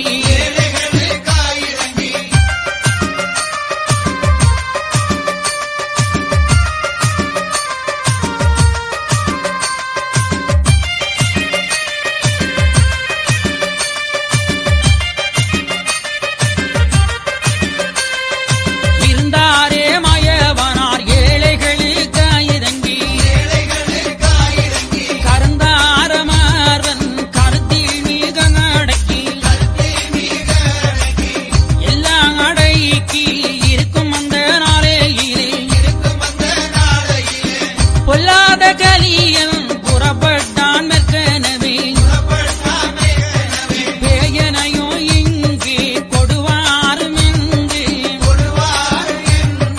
அப்போது சொல்லி அவன் நடந்தான் மேற்கனவே. இப்போ வைகுண்ட சுவாமியாக மகாவிஷ்ணு இங்கே வைகுண்டமாக வந்து பிறந்திருக்கின்றார் என்ற உண்மையை அகிலத்தின் வாயிலாக நமக்கு சொல்லுகின்றார்கள். எங்கெல்லாம் மக்கள் கஷ்டப்படுகின்றார்களோ அங்கு ஏதோ ஒரு உருவத்திலே கடவுள் தோன்றுகின்றார். இதுதான் ஐயாவளி என்பது ஒரு மகத்துவம், ஒரு ஒற்றுமை. கடவுளை பிரித்து பார்ப்பது கிடையாது. ஒன்றே கடவுள், ஒன்றே குலம், ஒருவனே தேவன் என்ற உண்மையை அகிலத்திரட்டாமனை நமக்கு நன்றாக விளக்குகின்றது. ஐயா சொல்வார்கள், அன்று ஏழைகளுக்காக நாம் மீளா சிலுவையிலே முள்ளாலடிகள் பட்டேன், என்னை ஆணி அடித்து என்னை வேதனைப்படுத்தினார்கள். அதையெல்லாம் நான் சகித்துக் கொண்டு இந்த மக்களுக்கு நான் பல நன்மைகளை செய்து அவர்களுக்கு சிறப்பான வாழ்க்கையை கொடுத்தேன். எனவே இது யுகத்துக்கு இப்புறையில் இருந்து அளந்தவென்று இருந்தாரே மாயவனார் ஏழைகளுக்காக இறங்கி கருந்தார் மார்பன் கருத்தில் மிக அடக்கி எல்லாம் அடக்கி இருக்கும் அந்த நாளையிலே இனி எம்பெருமானை இங்கு வைக்கக்கூடாது. இந்த மன்னன் நினைக்கின்றான், நாம் ஆளுகின்ற தலைநகரான அனந்தபுரத்துக்கு இந்த பண்டாரத்தை கொண்டு போக வேண்டும். இங்கு வைத்து எத்தனை சோதனைகளோ நாம் வைத்து பார்த்தோம், இந்த பண்டாரத்தை கொல்ல முடியவில்லை. ஆகையால் நம்முடைய இடத்துக்கு கொண்டு போய் இவனை சிறை வைக்க வேண்டும் என்று எண்ணிய நீச மன்னன் அந்த சீவாய்மார்களை உத்தரவிடுகின்றான். சீவாய்மார்களே, நான் மேற்கு செல்லுகின்றேன், இந்த பண்டார என்ற இந்த பைத்தியக்காரனை உடனடியாக இழுத்து நம்முடைய நாட்டுக்கு கொண்டு வாருங்கள், நம்முடைய தலைநகருக்கு கொண்டு வாருங்கள் என்று சொல்லி அந்த மன்னன் அங்கிருந்து புறப்பட்டான். தன்னுடைய தலைநகரான அனந்தபுரத்துக்கு எழுந்து சென்றான். அதுபோன்று எம்பெருமானையும் அனந்தபுரத்துக்கு கொண்டு போக வேண்டும் என்று சொல்லி கொண்டு போகின்றார்கள். கொண்டு போனாரே கோட்டாற்று ஊரோடே கண்டு பெறும் பாவியெல்லாம் கட்டி கொண்டு தானறிய எரிவார் சில பேர்கள், ஏசுவார் சில பேர்கள். வெறி பேயன் பேயன் என்று விரட்டியே மிக எறிவார்கள். ஐயாவே, ஐயா எல்லாம் அடக்கி மாய நெடுமாலும் கனத்த திருமேனி கண்கவழ்ந்து தான் நடந்தாரே கோட்டாறு நல்ல பிடாகை விட்டு கடந்தாரை சுங்கான் கடையல்கை தானு விட்டு பல்பனாபுரத்து எல்கை பார்த்து தெருவோடே உற்பனமாயன் உள் தெருவோடே நடக்க ஆகாத பாவியெல்லாம் அவரை கண்டு பழித்து வாயார பேசினார்கள்.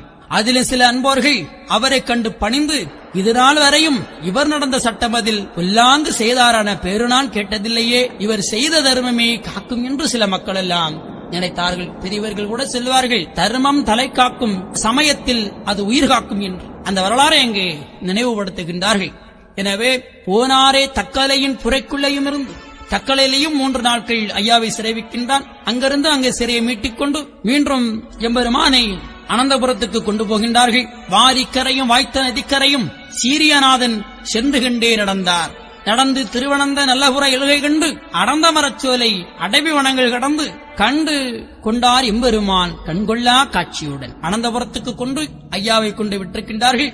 அப்போது அனந்தபுரம் அன்று ஒரு காடாக இருந்தது. ஐயா அங்கு சென்ற காரணத்தினால் அது திருவனந்தபுரம் என்று மாறியது. அது ஒரு காடு, இப்போ ஒரு பெரிய சிட்டி. ஐயா எங்கு சென்றாலும் கடவுள் எங்கெல்லாம் இருக்கின்றாரோ, கடவுள் இந்த உலகத்தில் எங்கும் நிறைந்திருக்கின்றான். ஆனால் அவர் ஒரு வடிவம் கொண்டு வருகின்றார். அப்போது அந்த இடம் வெகு சிறப்படைகின்றது. எனவேதான் கடவுளுக்கு அந்த நினைவு வருகின்றது. நாம் பண்டு இங்கே வந்திருக்கின்றோம். இந்த நினைவை ஐயா நினைவுபடுத்துகின்றார். அன்று ஸ்ரீ பத்மநாப சுவாமியாக இருக்கின்ற பொழுது நீச மன்னனுக்கு சொன்ன புத்தியை ஐயா எண்ணுகின்றார்கள். அனந்தபுரத்திலே ஆண்டு வந்த நீச மன்னன் சான்றோர் மக்களை பல கொடுமைகளை செய்கின்றான். அப்போது அந்த ஈச மன்னனை பார்த்த ஐயா சொல்வார்கள், நமக்கு நாள்தோறு ஊழியங்கள் செய்கின்ற இந்த சான்றோர் மக்களை நீ கொடுமைப்படுத்தது நியாயமில்லை, அவர்களை விட்டுவிடு என்று ஐயா புத்தி சொன்னார்கள். ஆனால் அந்த மன்னனோ கேட்டானா? இல்லை. சுவாமியை வாடா போடா என்றெல்லாம் ஐயாவை பேசினார். நீர்தானும் அந்த சான்றோர் அந்த சாணாரிடத்திலே உறைந்திருக்க, ஆனாலும் இவர்களுக்கு வைத்த இறையை நான் மாற்றி வைப்பதில்லை, நான் கேட்பதில்லை, இவர்களை இப்படிதான் கொடுமைப்படுத்துவேன் என்று ஐயாவே எதிர்த்து பேசினான். சுவாமியை வாடா போடா என்று சொன்னான். என்னுடைய ஊரை விட்டு நீ ஓடிப்போ என்று சொன்னான். அப்போதுதான் ஐயா சொல்வார்கள், போரே நான் உன்னுடைய பூரத்தை விட்டு செந்தூரு, வாரே நான் உன்னை வாதைக்க ஒரு கோலமிட்டு, எளிய சாணனவே எண்ண வைத்து எந்தனையும் நலியாக பேசி நகைத்தாயே மானீசா. போரே நான் உன்னுடைய புறத்தை விட்டு செந்தூரு, வாரே நான் உன்னை வதைக்க ஒரு கோலமிட்டு, எளிய சாணான் எனவே என்னை எண்ண வைத்து நலியாக பேசினாயே, தருணம் வரும்போது நான் சாணாரியிடம் அறிவேன், அறிந்து பல சாதி முதல் அன்பு ஒன்றுக்குள்ளானால் பிரிந்து மிக வாழாமல் பெரியோரா வாழ்வார் என்று சொன்ன உபதேசம் ஐயாவுக்கு நினைவுக்கு வந்தது. எனவே புத்தி சொல்ல வருவேன் என்று சொன்னார். அது ஒன்று ஐயா இந்த அனந்தபுரத்துக்கு வந்திருக்கின்றார். நம் நாட்டு மக்களுக்கு விடுதலை செய்வதற்காக ஐயா வந்திருக்கின்றார். எனவேதான் எம்பெருமானை திரு அனந்தபுரத்திலே சிங்கார தோப்பிலே ஐயாவே நீட்டின காலில் நீசனிட்ட விலங்கோடு ஏழைகளுக்காக எம்பெருமான் அங்கே சிறையிலே இருந்தார்கள். சிறையிலும் எம்பெருமான் தபமாகவே இருக்கின்றார்கள். கோழை குடும்ப குறும்பர் தனை வதைக்க மனு பாராவதிலே மாயாண்டித்தான் இருந்தார். தனு பாரமெல்லாம் அடக்கி தாழ்மையுடனே எம்பெருமான் இருக்கின்றார்கள். ஆகாத நீசன் அழியும் நினைவதிலே போகாதபடிக்கு பேயந்தனை விலங்கில் போட்டுவை என்றும் புள்ளி பதனம் என்றும் கோட்டுகாரர் தனக்கும் கொடுத்தான் உத்தரவுபடி எம்பெருமானை அங்கே சிறை வைக்கப்பட்டிருக்கின்றது. நாட்டு சோதனைக்காகவே நாராயணரும் அந்த விலங்கிலே இருந்து கொண்டிருக்கின்றார்கள். நீட்டின காலோடு நிலம் பார்த்த எம்பெருமான் இருக்க அங்கு ஒரு ஆச்சரியம் பாருங்கள், என்ன அற்புதம், என்ன சிறப்பு பாருங்கள். இந்த மனிதன் கடவுளை யாருமே கண்டு கொள்ளவில்லை. ஆனால் அங்கே வாழ்ந்து வந்த சோலையில் வாழ்வரவை அங்குள்ள பச்சை பறவைகள் எல்லாம் சுவாமியை கண்டுகொண்டது. என்ன அற்புதம் பாருங்கள். ஏ மனிதா, நீ கடவுளை அறியவில்லையே, ஆனா அந்த மிருகம் இந்த பட்சி பறவைகள் ஊர்வலங்கள் எல்லாம் கடவுளை கண்டுகொண்டதே. அந்த பட்சி பறவைகள் எல்லாம் தினேசரி ஐயாவை சிறை வைக்கப்பட்டிருக்கின்ற இடத்திலே வந்திருந்து ஏலேலமும் கூறி எந்நேரமும் தொழுது நன்றான மாமுனியும் நற்பறவையானதுவும் கொண்டாடி கொண்டாடி கொஞ்சி விளையாடி இருக்கும் இந்த வனச்சோலையிலே எம்பெருமாள் தான் இருக்க சந்தமுடன் அருட்கள் சதாகோடியாக வந்து பட்சி பறவைகள் எல்லாம் அங்க வந்திருந்து ஐயாவை தொழுது நலம் பெற்று சென்றதா. என்ன அற்புதம் பாருங்கள். அது மட்டுமா, சில பெண்களும் வந்திருந்து ஐயாவோடு அருள் பெற்று செல்லுகின்றார்கள். எப்படி? 40 வயதானா பிள்ளை இல்லாதே இருந்தேன், காப்பது உன் பாதமென கண்டு தோழுத பின்பு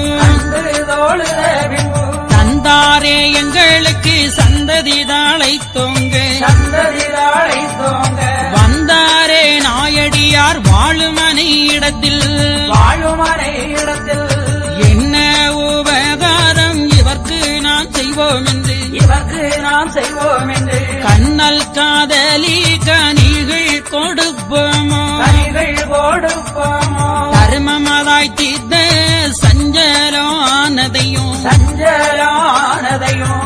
அம்மம்மா சொல்ல ஆறால் தோலையும் அடி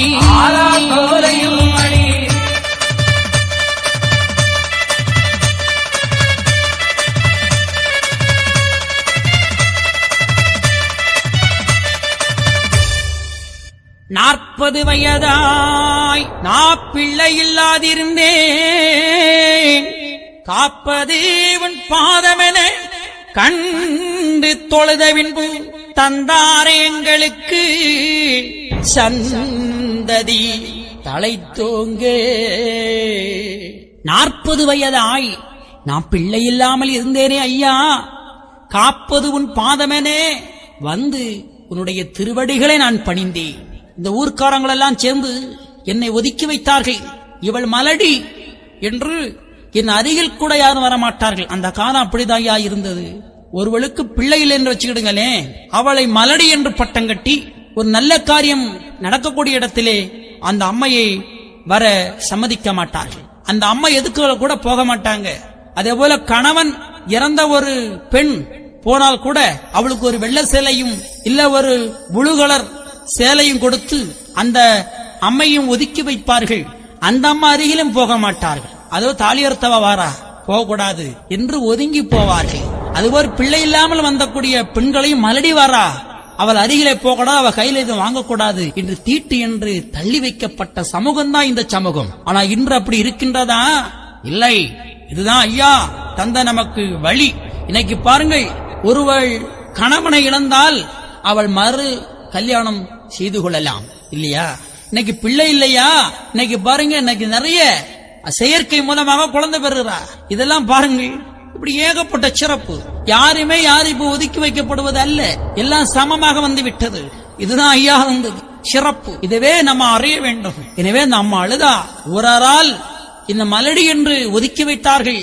ஆனா ஐயாவை போய் நான் தொழுதேன், எனக்கு சந்ததி தலைத்தோங்க ஐயா எனக்கு பிள்ளை தந்தார். அது மட்டும் அல்லாமல் நான் வாழ்ந்து கொண்டிருக்கிற என்னுடைய இடத்துக்கும் நாம வாழ்ந்து கொண்டிருக்கிற நம்முடைய இடத்துக்கும் வந்தாரே என்று சந்தோஷப்பட்டார்கள். அதனால இவருக்கு ஏதாச்சும் உபகாரம் செய்யணும், இவருக்கு நாம் ஏதாவது ஒரு நன்றி கடன் செலுத்தணும் என்று எண்ணினார். என்று எண்ணி அந்த அம்மா கண்ணல் கதலி கனிவகைகள் கொடுப்போமா, தர்மமாதாய் தீர்த்த சஞ்சலமது ஆனதையும் அம்மம்மா சொல்ல ஆறால் தொலையுமோடி குட்டம் 18 குடித்த பதமொன்றானே கட்ட முதலாய் காணா பறந்ததுவே. எனவே இப்புதுமை செய்தவருக்கு கொப்பளிக்கு நோமுன்னை கூடாதே இவரால் ஏதோ ஒரு தொழிலால் இவர் பம்மலாய் இருக்கிறார் என்று அந்த அம்மையர்கள் எண்ணி ஐயாவுக்கு நன்றி கடன் செலுத்தினார்கள். நாமளும் எனக்கு அப்படி இருக்கணும் ஐயா, நன்றி மறக்கக்கூடாது. ஐயா சொல்வார்கள், நன்றி சற்றும் இல்லாத நார வெறும் களி என்று சொன்னார்கள். நன்றியே இருக்காது. இன்னைக்கு நிறைய பேர் அப்படிதான் நன்றி இல்லாம போய்விட்டார்கள். நன்றி இருக்கும். ஐயா சொல்வார்கள், நன்றி மறவாதே நான் பெரிதென்று எண்ணாதே என்று. நன்றியோடு நம்ம இருக்கணும் அல்லவா? எனவே நன்றி மறப்பது நன்றன்று, நன்றல்ல அன்றே மறப்பது நன்று என்று வள்ளுவன் சொல்லுவான்.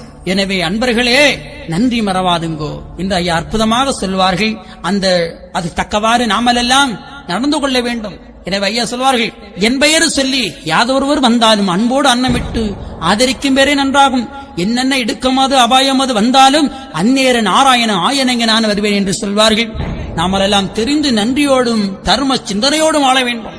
எனவே ஐயாவை இப்படி அந்த சிறையிலே வைத்திருக்கின்றார்கள்.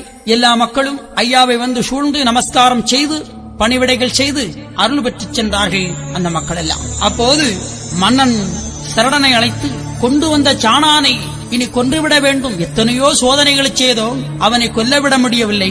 எத்தனையோ சோதனைகளை செய்தோம், அந்த சாணான் என்ற சாமியை கொல்ல முடியவில்லை.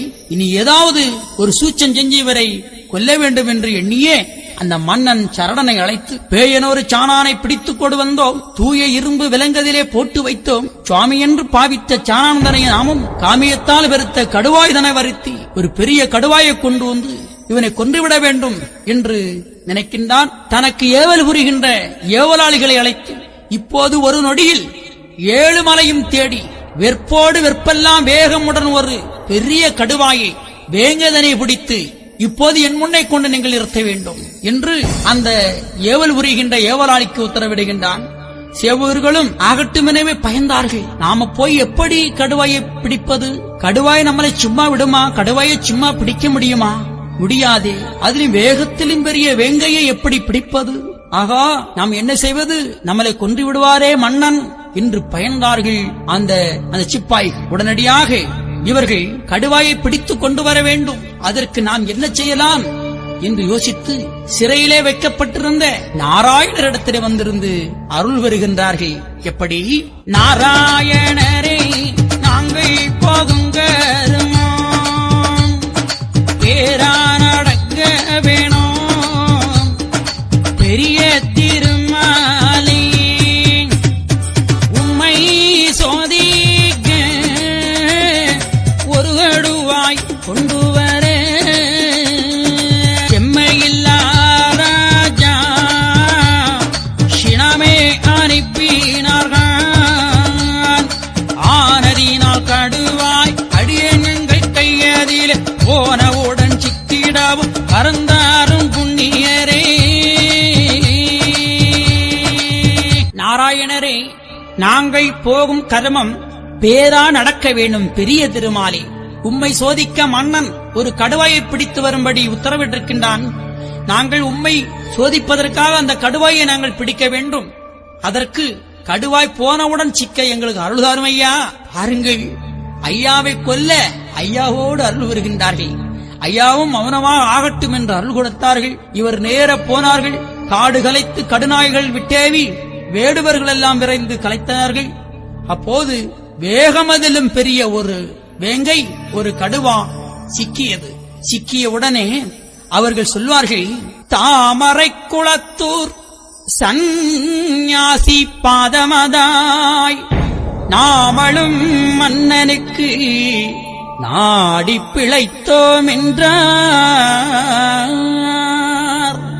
தாமரை குளத்தூர் சந்நியாசி பாதமதாய் நாமளும் மன்னனுக்கு நாடி விளைத்தோம் என்று நல்ல வெண்ணி உண்டு நற்சாணான் சுவாமியிடம் வந்திருப்பவர் சாதாரணப்பட்டவர் அல்ல, அவர் பெரியவர், அவர் நல்ல ஒரு வெண்ணி உண்டு என்று அவருடைய பெருமையை அப்போதுதான் தெரிந்து கொண்டார்கள். எனவே கடுவாயை பிடித்து வருகின்றார்கள். வருகின்ற பொழுது அங்கிருந்த மக்கள் எல்லாம் பயந்தார்கள். ஆகா, நம்முடைய தந்தையை, நம்முடைய கடவுளை இந்த கடுவா கடித்து விடுமா என்று பதறினார்கள், அழுதார்கள், துடித்தார்கள். அப்போதுதான் அந்த மக்களை பார்த்து ஐயா சொல்லுவார்கள், ஏனப்பா கலங்குகின்றீர்கள்?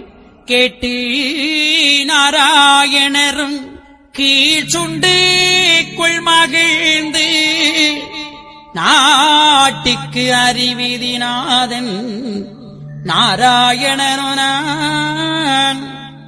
கேட்டு நாராயணரும் கீழ் சுண்டுக்குள் மகிழ்ந்து நாட்டுக்கு அறிவிதினா நாராயணன் நான். பட்சி பறவை பல ஜீவ ஜந்துகளை நிச்சயமா படைத்த நீல வண்ணனு நான்.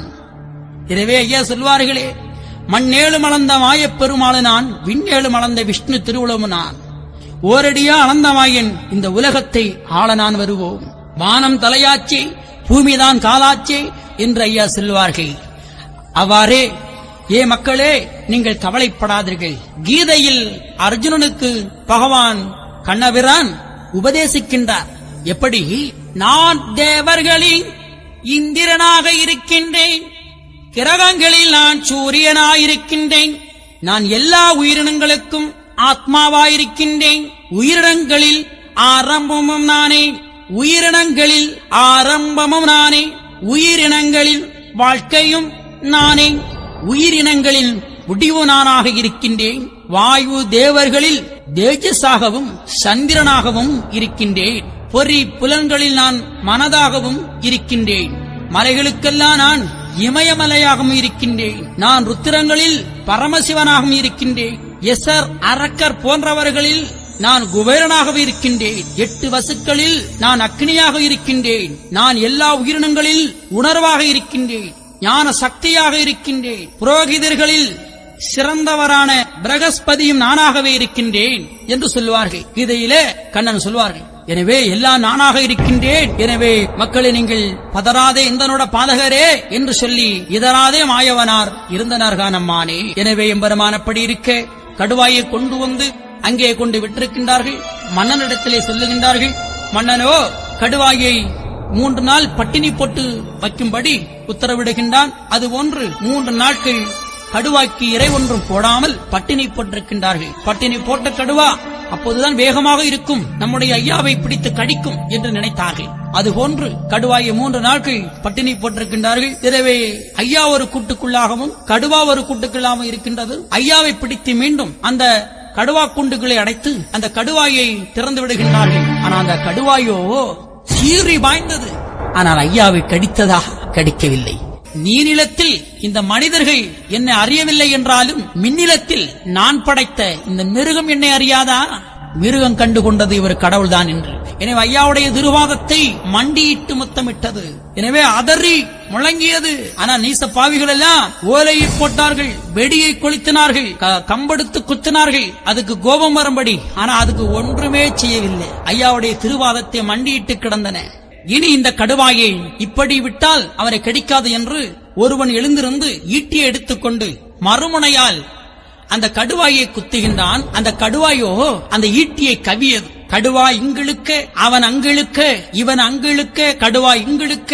கடுவாய் திடீரென்று தன்னுடைய பிடியை விட்டது. கடுவாயினுடைய பிடியை விட்ட போது அந்த ஈட்டியானது அருகில் வேடிக்கை பார்த்துக் கொண்டிருந்த அந்த நம்பூதிரி மேல் பாய்ந்தது.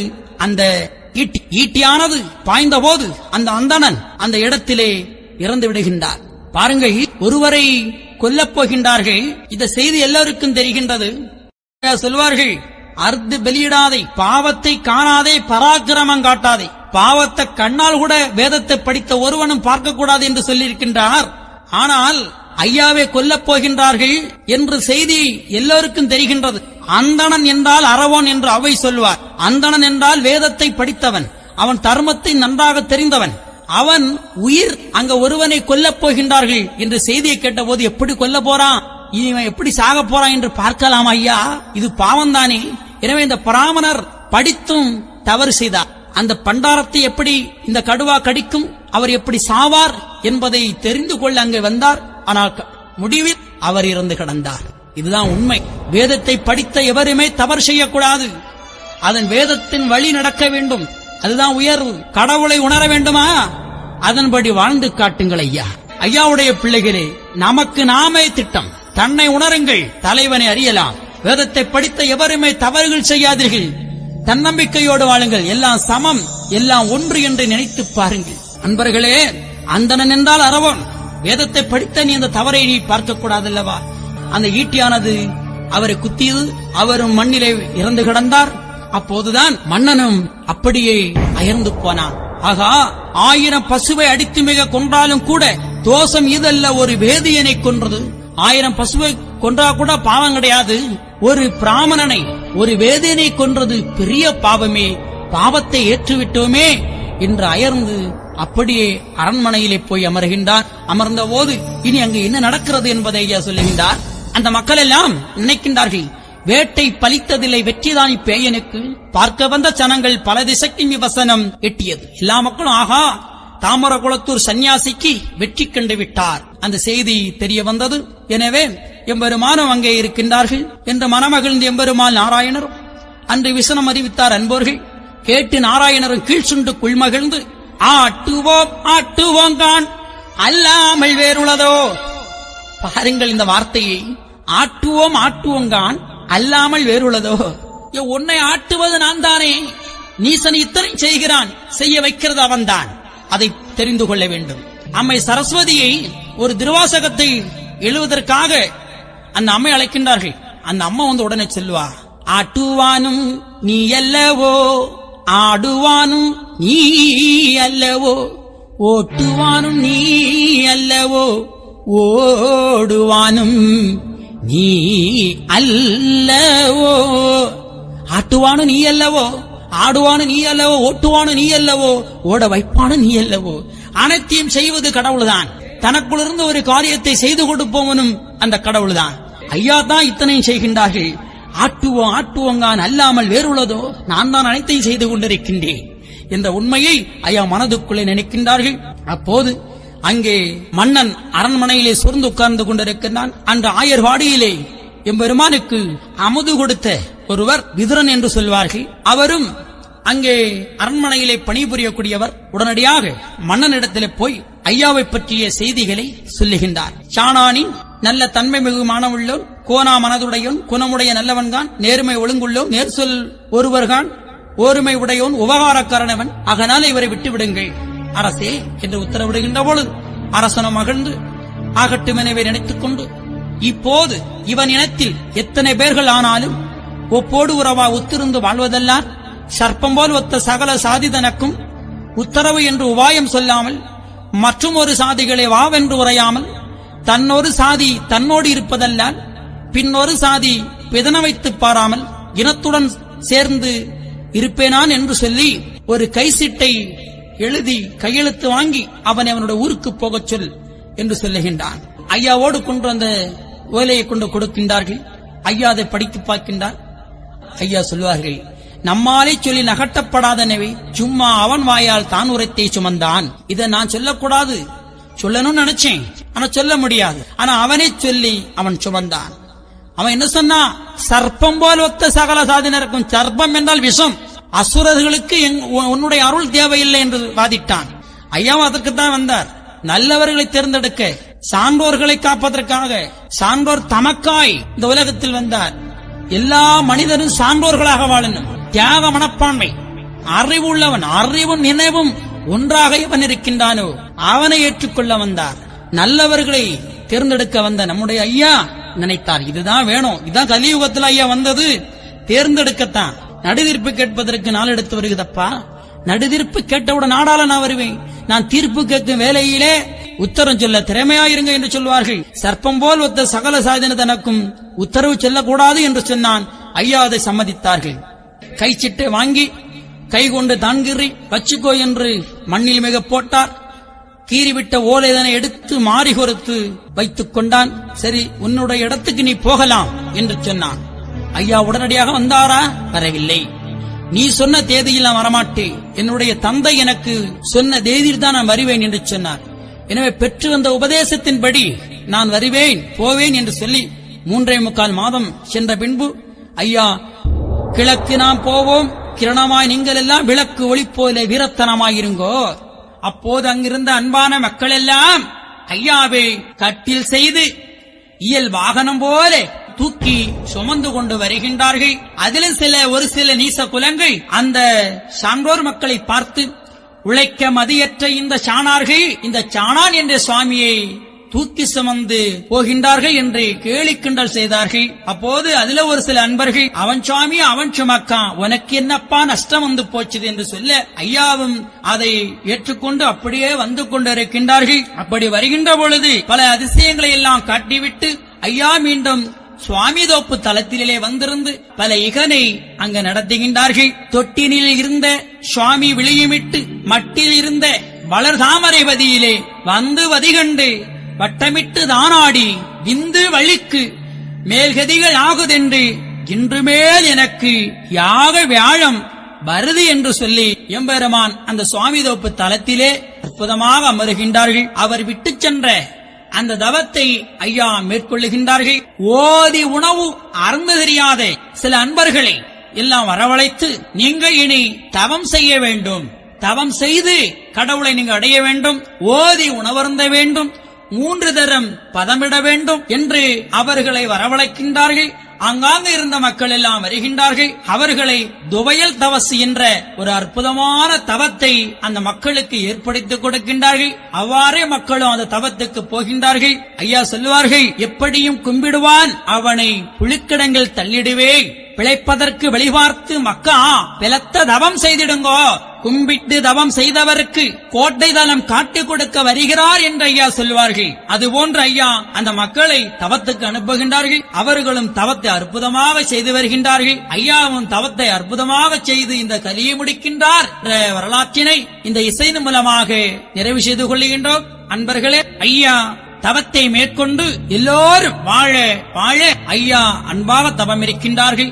இந்த ஒலிநாடாவை கேட்கின்ற அன்பர்களே, நாமளும் தினேசரி நம்முடைய கூரைகளில், நம்முடைய வீடுகளில் ஐயாவுடைய திருநாமத்தை ஒரு விளக்கு ஏற்றி வைத்துக் கொண்டு அற்புதமாக சுசுபுத்தி நாடு என்று சொல்லக்கூடிய நம்முடைய சுழுமுனையிலே மனதை நிறுத்திக் கொண்டு சுவாமிதோப்பு பள்ளியறையோ இல்லை என்றால் அம்பலப்பதி பள்ளியறையோ முட்டப்பதி பள்ளியறையோ ஏதாவது ஒரு பதி பள்ளியறையை அப்படியே நம்முடைய சுழுமுனையிலே மனதை நிறுத்திக் கொண்டு நாம எல்லோரும் அந்த விளக்கு முன்று நின்று கொண்டு அற்புதமாக மானசீகமாக ஐயா சிவ சிவ சிவ சிவா அரகர அரகரா, சிவ சிவ சிவ சிவா அரகர அரகரா என்ற நாமத்தை அற்புதமாக சொல்லிக் கொண்டு ஐயாவுடைய திருநாமத்தின்படி எல்லோரும் நல்லோரும் வாழ, நபில்வோரும் வாழ, எல்லோரும் வாழ, எல்லோரும் வாழ வாழ வாழ்த்தி ஐயாவுடைய ஆகமத்தை கேட்டு அருள் பெற்று இந்த கலியிலிருந்து விடுபட்டு எல்லோரும் மேன்மை பெற உங்களை எல்லோரும் வாழ்த்தி விடைபெறுகின்றோம். ஐயா உண்டு.